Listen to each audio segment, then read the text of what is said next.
Histoire vraie de Guy de Maupassant. Un grand vent soufflait au dehors, un vent d'automne mugissant et galopant, un de ces vents qui tuent les dernières feuilles et les emportent jusqu'aux nuages. Les chasseurs achevaient leur dîner, encore bottés, rouges, animés, allumés. C'étaient de ces demi-seigneurs normands, mi-hobereaux, mi-paysans, riches et vigoureux, taillés pour casser les cornes des bœufs lorsqu'ils les arrêtent dans les foires. Ils avaient chassé tout le jour sur les terres de maître Blondel, le maire d'Éparville, et ils mangeaient maintenant autour de la grande table, dans l'espèce de ferme château dont était propriétaire leur hôte. Ils parlaient comme on hurle, riaient comme rugissent les fauves, et buvaient comme des citernes, les jambes allongées, les coudes sur la nappe, les yeux luisants sous la flamme des lampes, chauffés par un foyer formidable qui jetait au plafond des lueurs sanglantes. Ils causaient de chasse et de chiens. Mais ils étaient à l'heure où d'autres idées viennent aux hommes, à moitié gris, et tous suivaient de l'œil une forte fille aux joues rebondies, qui portait au bout de ses poings rouges les larges plats chargés de nourriture. Soudain, un grand diable qui était devenu vétérinaire après avoir étudié pour être prêtre, et qui soignait toutes les bêtes de l'arrondissement, Monsieur Séjour, s'écria « Crébleu, maître Blondel, vous avez là une bobonne qui n'est pas piquée des vers !» Et un rire retentissant éclata.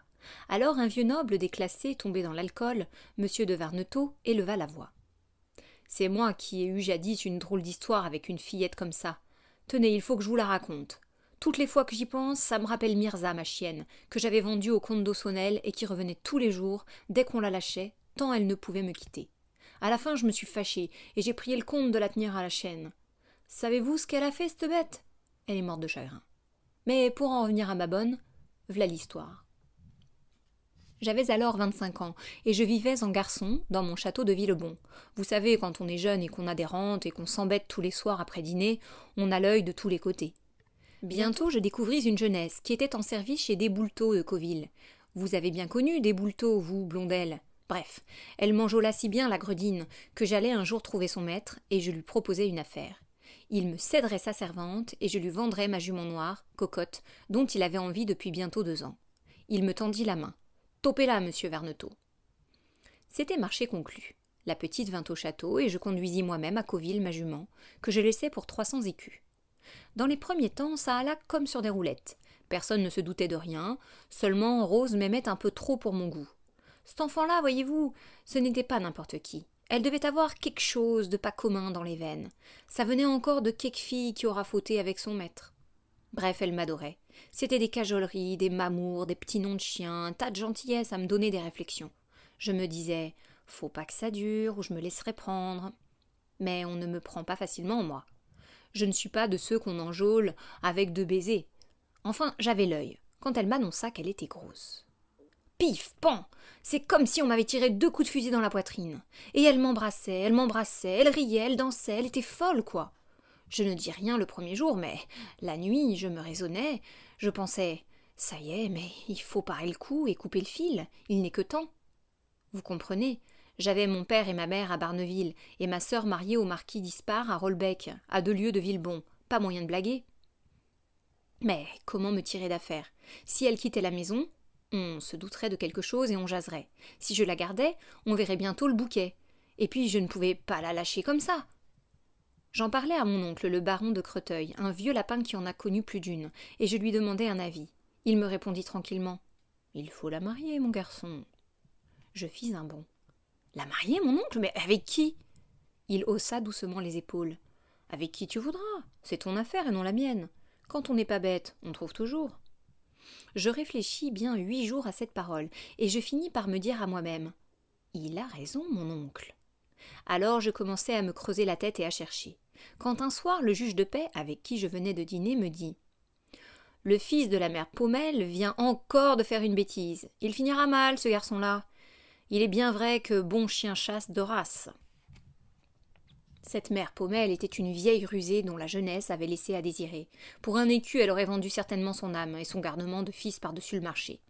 J'allais la trouver et, tout doucement, je lui fis comprendre la chose. Comme je m'embarrassais dans mes explications, elle me demanda tout à coup « Qu'est-ce que vous lui donnerez à cette petite ?» Elle était maligne, la vieille, mais moi, pas bête. J'avais préparé mon affaire. Je possédais justement 3 lopins de terre perdus auprès de Sasseville, qui dépendaient de mes 3 fermes de Villebon.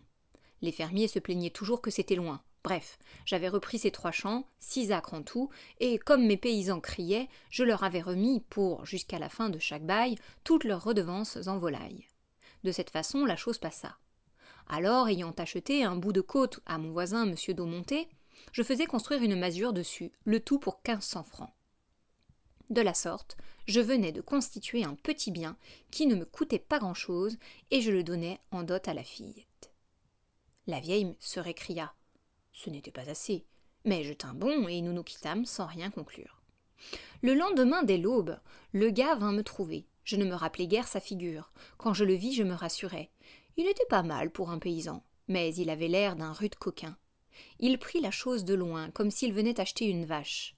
Quand nous fûmes d'accord, il voulut voir le bien, et nous voilà partis à travers champs.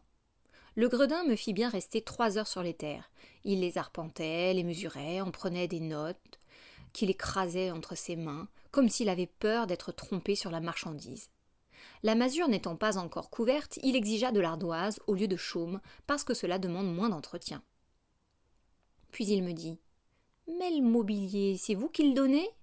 Je protestai « Non pas, c'est déjà beau de vous donner une ferme. » Il ricana « Je crée ben une ferme et un éléphant. » Je rougis malgré moi. Il reprit « Allons, vous donnerez le lit, une table, l'armoire, 3 chaises et puis la vaisselle, ou ben rien de fait. » J'y consentis. Et nous voilà en route pour revenir. Il n'avait pas encore dit un mot de la fille, mais tout à coup, il demanda d'un air sournois et gêné. « Mais, si elle mourait, à qui qu'il irait bien ?» Je répondis « Mais à vous, naturellement. » Et c'était tout ce qu'il voulait savoir depuis le matin. Aussitôt, il me tendit la main d'un mouvement satisfait. Nous étions d'accord. Oh, par exemple, j'eus du mal pour décider Rose. Elle se traînait à mes pieds, elle sanglotait, elle répétait « C'est vous qui me proposez ça, c'est vous, c'est vous !» Pendant plus d'1 semaine, elle résista malgré mes raisonnements et mes prières. C'est bête, les femmes. Une fois qu'elles ont l'amour en tête, elles ne comprennent plus rien. Il n'y a pas de sagesse qui tienne. L'amour avant tout, tout pour l'amour. À la fin, je me fâchais et la menaçais de la jeter dehors. Alors elle céda peu à condition que je lui permettrais de venir me voir de temps en temps. Je la conduisis moi-même à l'hôtel. Je payai la cérémonie, j'offris à dîner à toute la noce. Je fis grandement les choses, enfin. Puis, bonsoir mes enfants, j'allais passer 6 mois chez mon frère en Touraine. Quand je fus de retour, j'appris qu'elle était venue chaque semaine au château me demander, et j'étais à peine arrivée depuis 1 heure que je la vis entrer avec un marmot dans ses bras. Vous me croirez si vous voulez, mais ça me fit quelque chose de voir ce mioche. Je crois même que je l'embrassais. Quant à la mère, une ruine, un squelette, une ombre, maigre, vieillie. Bigre de bigre, ça ne lui allait pas le mariage. Je lui demandai machinalement « Es-tu heureuse ?»